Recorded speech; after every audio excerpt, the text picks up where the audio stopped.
And now it all comes down to the main character herself, Sarah Crew. Like I said, this story really is about Sarah's character development, and both Sarahs are characterized a little bit differently.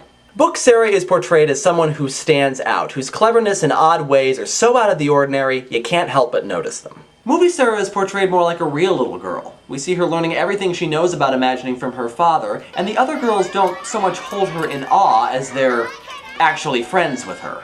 Movie Sarah is also a little more active in fighting against her misery, while Book Sarah just kind of psychs people out.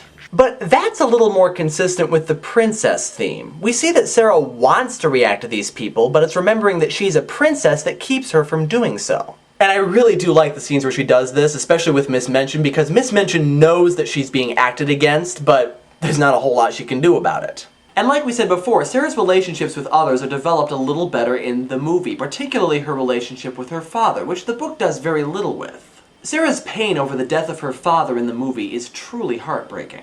But it's heartbreaking in the book too, just for different reasons. One of Sarah's defining characteristics in the book is that she rarely, if ever, cries. She doesn't even cry when she hears of her father's death, she just kind of disappears into her own grief.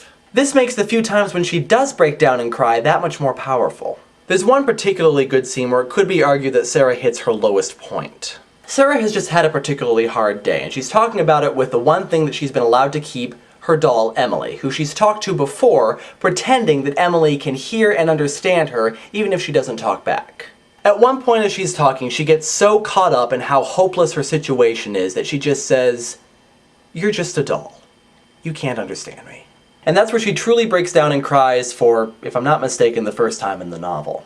The movie's portrayal of her lowest point is just kind of showing her numb of any feeling and telling Becky that she's lost her ability to believe in stories. And don't get me wrong, that portrayal is heartbreaking as well, but it's really the only time that we see her at that low point, while the book has her recovering in spurts and occasionally becoming lonely and depressed again. In general, the book portrayed her misery and despair much better, and it also showed us that Sarah isn't a perfect person by any means. Movie Sarah, while being portrayed more like a real little girl, is also portrayed more like a typical heroine, fighting and messing with Lavinia and Miss Mention, but not necessarily showing us any of her own faults. In this way, the movie kind of succumbed to the kids rule adults drool style of movie making. It wasn't quite as blatant as Matilda, where almost every single adult character was an antagonist. You ever notice that?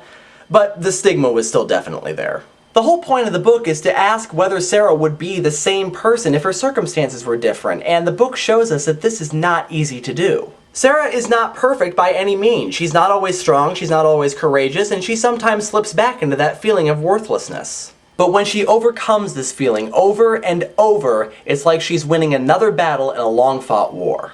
So while I love both Sarahs, and I think that Liesl Matthews did an excellent job of portraying this little girl, it's the book Sarah that I feel more of an attachment to, which makes her the better character.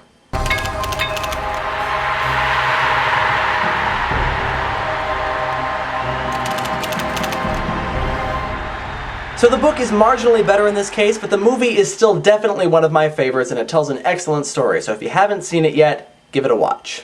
Why, thank you, Matt. That's very kind of you. Hey, I'm willing to admit when a movie is good, provided that it's understood that the book is better.